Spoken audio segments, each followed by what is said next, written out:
வணக்கம். செல்வகுமாரின் முக்கடல் காற்று பற்றிய அறிவிப்பும் இலங்கை மற்றும் இந்தியாவின் அனைத்து மாநிலங்களுக்குமான வானிலை ஆய்வறிக்கையும் அதிகாரப்பூர்வ வானிலை ஆய்வறிக்கைக்கு இந்திய வானிலை ஆராய்ச்சித்துறை அறிக்கையை பார்க்கவும். முதலிலே முக்கடல் காற்று பற்றிய அறிவிப்பு 2025 அக்டோபர் 16 வியாழக்கிழமை அதிகாலை ஆய்வறிக்கை. குமரி கடல்ல நீடித்துக் கொண்டிருக்கிறது காற்று சுழற்சி. காற்று சுழற்சி என்றாலே அது வளிமண்டலத்தோடு தொடர்புடையதுதான். தாழ்வு நிலை என்றால் வளிமண்டலம் பிளஸ் கடல், புரியுதுங்களா? காற்று சுழற்சி என்பது சற்று உயரே இருக்கும், தரையில பெருசா காற்றை கொடுக்காது. காற்று சுழற்சி இறங்க இறங்க இறங்க தான், அதோட லெவல் இறங்க இறங்க தான். இப்போ இருக்கிற காற்று சுழற்சி பார்த்தீங்கன்னா 800 மீட்டருக்கு உயரம் தான், கிட்டத்தட்ட 3/4 கிலோமீட்டருக்கு உயரம் தான் இருக்கு. கொஞ்சம் கொஞ்சமாக இறங்க இறங்க தான் கடல் மட்டத்தை தொட்டுக்கொண்டு கடல் மேற்பரப்பை தொட்டுக்கொண்டு வரும். அப்போதான் தரையிலையும் படும், நமக்கும் உணர முடியும். இருந்தாலும் தரையில் அப்பப்போ லேசாக ஒரு காற்று வீசும். அந்த காற்று எப்படின்னா, வெப்பத்தால் காற்று லேசாகி மேலிடும் பொழுது ஏற்படக்கூடிய வெற்றிடத்தை நிரப்புவதற்கு அழுத்தம் அதிகமான பகுதியிலிருந்து ஒரு காற்று வரும். அது தரையில் வீசக்கூடிய காற்று, அது வலுவாக இருக்காது, அப்பப்போ இருக்கும், கொஞ்ச நேரம் இருக்கும், டக்கு நிற்கும், அந்த மாதிரி. ஆகவே மழை பெய்யும் பொழுது வீசக்கூடிய காற்று வேற, அது வெப்பத்தால் லேசாகி மேலெழுந்த வெற்றிடத்தை நிரப்புவதற்கு மழையாக மேலெழுந்து இறங்கிய காற்று ஓடோடி நிரப்ப வரும், அது வேகமாக வரக்கூடிய காற்று, அது வேற. சரி, கடல்ல இப்போ என்ன நிலைமை? குமரி கடல்ல நீடித்து கொண்டிருக்கக்கூடிய இந்த காற்று சுழற்சி படிப்படியாக 3/4 கிலோமீட்டர்ல இருந்து அப்படியே 500 மீட்டர் 1/2 கிலோமீட்டருக்கு இறங்கும். அப்புறம் படிப்படியா 250 மீட்டர் 1/4 கிலோமீட்டருக்கு இறங்கும். அப்புறம் கடல் மட்டத்தை தொற்றும். தொட்டாதான் உங்களுக்கு குமரி கடல்லையும் அரபிக்கடலையும் முதல்ல அச்சுறுத்தல். தொட்டால் தான் அச்சுறுத்தல், புரியுதுங்களா? தொட்டால் அச்சுறுத்தல். அது எப்போ? 18ஆம் தேதி. இன்னைக்கு தேதி 16. சனிக்கிழமையிலிருந்து அரபிக்கடலுக்கு அச்சுறுத்தும் காற்று. சனிக்கிழமையிலிருந்து, அதாவது 18, 19, 20 தீபாவளிக்கு முதல் நாள் தீபாவளி நாள், அடுத்த நாள்லாம் ஏமன் நோக்கி பயணிக்கும். அரபிக்கடலில் அச்சுறுத்தும் காற்று இருக்கும். முதல்ல எப்போ காற்று அரபிக்கடலுக்கு அச்சுறுத்தல்? குமரி கடல்லையும் அரபிக்கடலையும் தான் முதல்ல அச்சுறுத்தல் காற்று இருக்கும். அரபிக்கடல், குமரி கடல் முதல்ல அச்சுறுத்தல் காற்று இருக்கும். 18ஆம் தேதி மன்னார் வளைகுடா மற்றும் குமரி கடல், ஒட்டுமொத்த அரபிக்கடல்ல, குறிப்பாக கேரள கர்நாடக கரையோரம். சரி, இன்னைக்கு ஒரு இடத்துல காற்று இருக்கு. எங்கன்னு பார்த்தீங்கன்னா ஆந்திர கரையோரத்தில். ஆந்திர கரையோரத்தில் காற்று இருக்கு. ஏன் அந்த ஆந்திர கரையோர காற்றுன்னு பார்த்தீங்கன்னா, உயர் அழுத்தம் இருக்கு வட இந்தியாவில். அப்போ உயர் அழுத்தம் என்பது மேலிருந்து கீழ் நோக்கி அழுத்தப்படும் காற்று. அழுத்தப்படும் காற்று குடைபோல் இறங்கி எங்க இறங்குதுன்னு பார்த்தீங்கன்னா, மேற்கு வங்க கடலோரம், ஒடிசா கடலோரம், ஆந்திர பிரதேச கடலோரம், அப்புறம் ஆந்திர பிரதேசோட தெற்கு பகுதி. இப்படியே இறங்கும் பொழுது என்ன ஆகுதுன்னா, அந்த காற்று அப்படியே நிகழ்வு நோக்கி பயணிக்கும். அதனால ஒட்டுமொத்த ஆந்திர ஒடிசா கடலோரத்தில் கொஞ்சம் வலுவான காற்று இருக்கு. குறிப்பாக கோதாவரி மாவட்ட கரையிலையும் தெற்கு ஆந்திர கரையிலையும் கொஞ்சம் வலுவா இருக்கு. அது குளிர்காற்று. அது அப்படியே கர்நாடகா வழியாக அப்படியே காற்று சுழற்சிக்கு கேரளாவோட வடக்கு பகுதி வழியாக பயணிக்கிறது. கர்நாடகா கேரளா வழியாக அரபிக்கடலை போய் இறங்கி அப்படியே லட்சத்தீவு போய் கன்னியாகுமரிக்கு சுற்றிட்டு வருது. அது உயரடுத்த காற்று, குளிர்காற்று.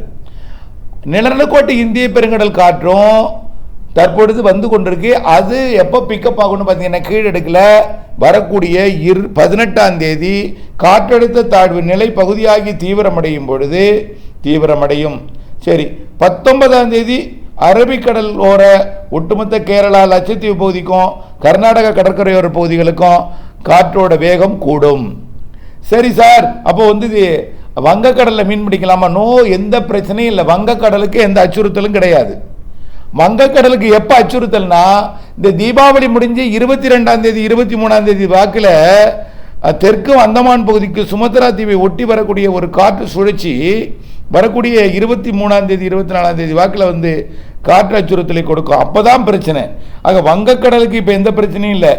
இப்போ குமரி கடல்லேருந்து அரபிக்கடல் போகக்கூடிய சிஸ்டம் அரபிக்கடலில் கேரள கடலோரத்தில் காற்றை கொஞ்சம் கூட்டும், கர்நாடக கரையோரமும் பிறகு கோவா கரையோரமும் கூட்டும், பிறகு ஒட்டுமொத்த அரபிக்கடலோரையும் காற்று கூடிடும். 20ஆம் தேதிக்கு மேலே தீபாவளி நாளிலிருந்து அரபிக்கடலோரம் அரபிக்கடலில் மீன்பிடிப்பதற்கு தடை விதிக்கப்படும்.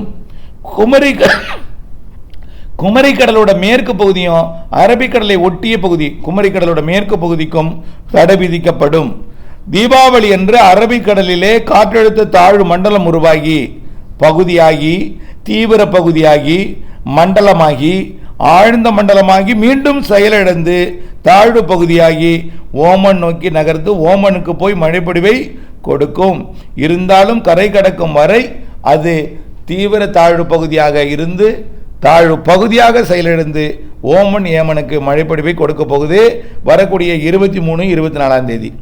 இப்போ எதுக்கு இது சொல்றேன்னா, இந்த காற்று அரபிக்கடலிலே 18லிருந்து 23ஆம் தேதி வரைக்கும் அச்சுறுத்தலை கொடுக்கும்.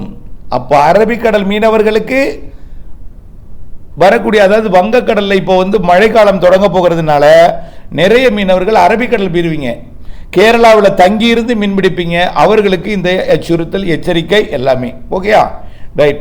அடுத்தது தமிழ்நாட்டுக்கு எப்போ சார் காற்று அச்சுறுத்தல் இருக்கு, எப்படி சார்னு பார்த்தீங்கன்னா 18ஆம் தேதிக்கு மேலே அரபிக்கடலில் நிகழ்வு உருவாகும் பொழுது கொஞ்சம் கொஞ்சமாக கிழக்கு காற்றை ஈர்க்க தொடங்கும். அப்போ 22ஆம் தேதி தீபாவளிக்கு பிறகு தமிழ்நாட்டின் கரையில் கிழக்கு காற்று வர தொடங்கும், வலுவாக வர தொடங்கும். அந்த கிழக்கு காற்று கரையை கொண்டு வந்து தள்ளும், அவ்வளோதான். 20ஆம் தேதியிலேருந்து கிழக்கு காற்று வலுவாக இருக்கும். அதுக்கு முன்னாடியே கிழக்கு காற்று இருக்கும், இருந்தாலும் அவ்வளோ வலு இருக்காது, சவால் இருக்காது. 21ஆம் தேதியிலிருந்து கிழக்கு காற்று வலுவாக இருக்கும். 22ஆம் தேதி தாழ்வு பகுதி தாழ்வு நிலை என்று உருவாகிவிடும். 23, 24 மண்டலம் உருவாகிடும். 25 மந்தா புயலாயிடும்.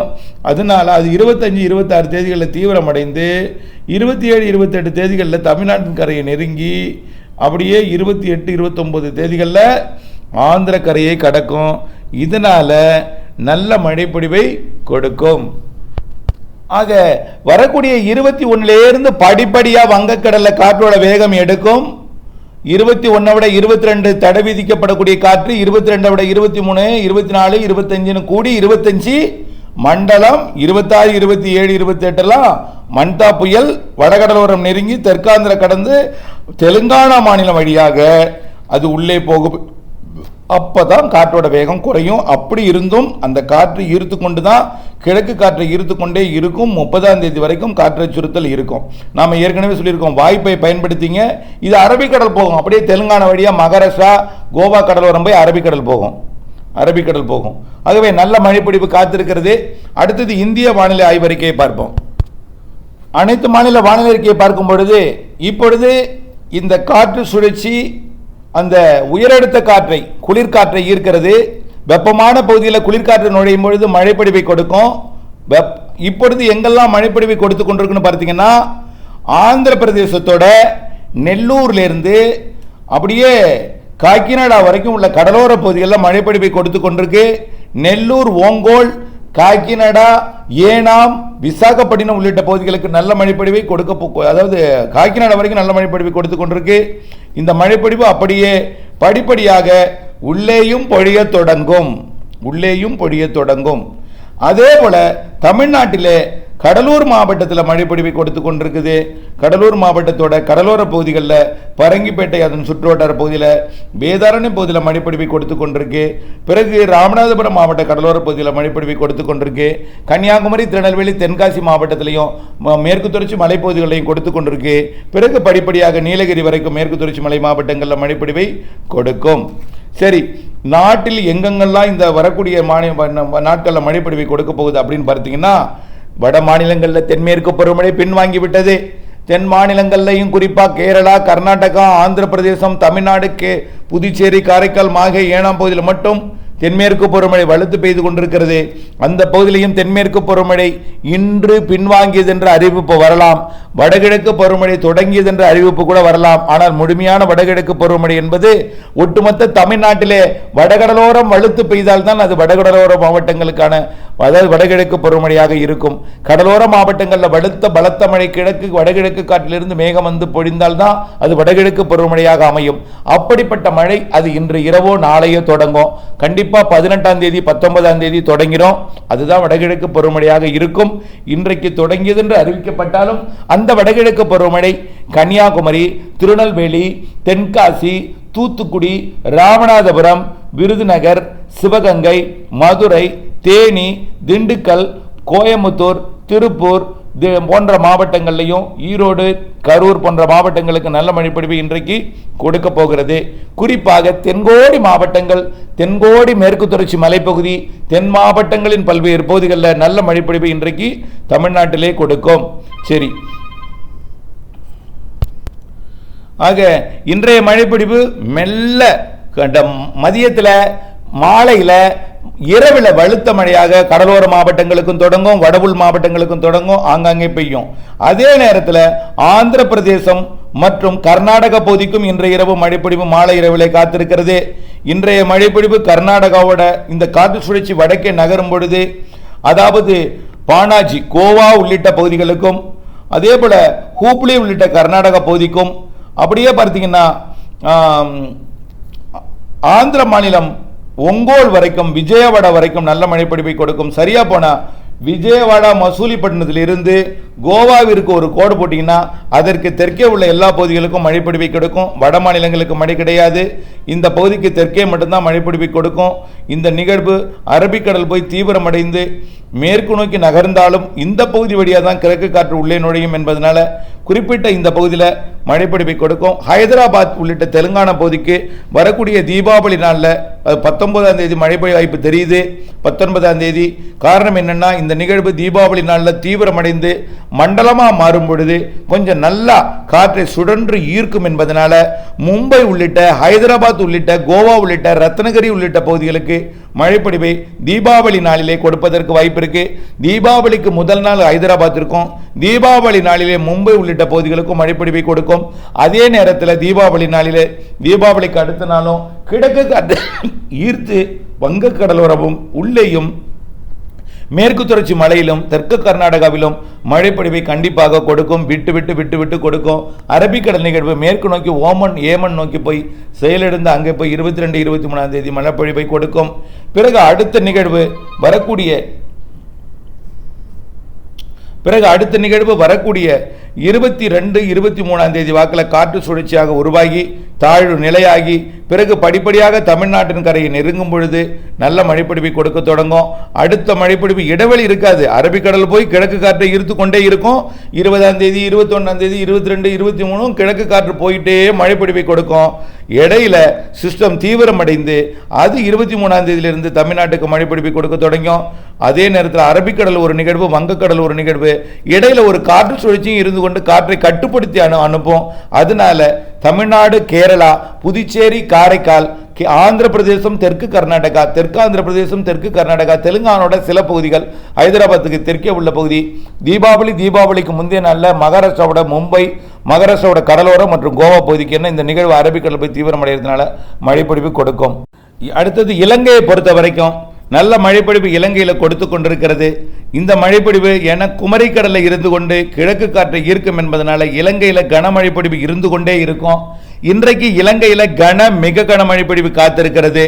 யாழ்ப்பாணம், காங்கேசரன் துறையில் உள்ளிட்ட வடகோடி பகுதி முதல் ஹம்மந்தோட்டா, காலி வரை தென்கோடி பகுதி வரைக்கும், கிழக்கே அம்பாறை, திரிகோணமலை உட்பட மேற்கே புத்தளம், கோட்டை, கொழும்பு, சில உள்ளிட்ட பகுதிகளுக்கும், உள்ளே ரத்னபுரா அனைத்து பகுதிகளுக்கும், கண்டி, அனுராதபுரம் உள்ளிட்ட பகுதிகளுக்கும் நல்ல மழைப்பொழிவை கொடுக்க போகிறது.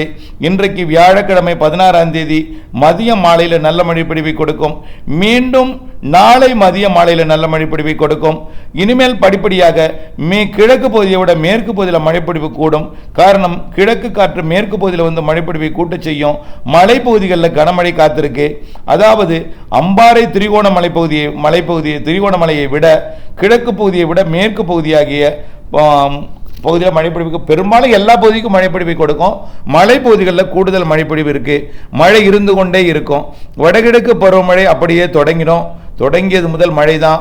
வலுவான நிகழ்வு 22, 23 தேதிகளில் உருவாகி தமிழ்நாட்டின் கரையோரத்துக்கு நெருங்கி ஆந்திர பிரதேசம் போகும்பொழுது கூட கேரளாவிற்கும் கேரளாவிற்கும் அதேபோல தமிழ்நாட்டின் மேற்கு தொடர்ச்சி மலைப்பகுதிகளுக்கும் மழைப்பொழிவை கொடுப்பது போலவே இலங்கைக்கும் மழைப்பொழிவை கொடுத்து கொண்டே இது ஆந்திர பிரதேசம் மற்றும் வடகடலோர தமிழ்நாட்டை நோக்கி நகரும் என்பதில் மாற்றமில்லை. மழைப்பொழிவு இலங்கைக்கு இருந்து கொண்டே இருக்கும். பொங்கலையும் தாண்டி ஜனவரி வரை மழை இருக்கு. இலங்கைக்கு தொடர்ந்து முன்னெச்சரிக்கையோடு இருக்க வேண்டும். மழை பொழியவில்லையே இன்னும் ஒதுக்குகிறது என்ற கவலை வேண்டாம். நிறைய மழை, பற்றாக்குறையால் பிரச்சனை வராது, அதிக மழைதான் பிரச்சனை இருக்கிறது என்பதை நினைந்து முன்னெச்சரிக்கை மற்றும் மழைநீர் சேகரிப்பு ஏற்பாட்டுடன் இருங்கள். நன்றி.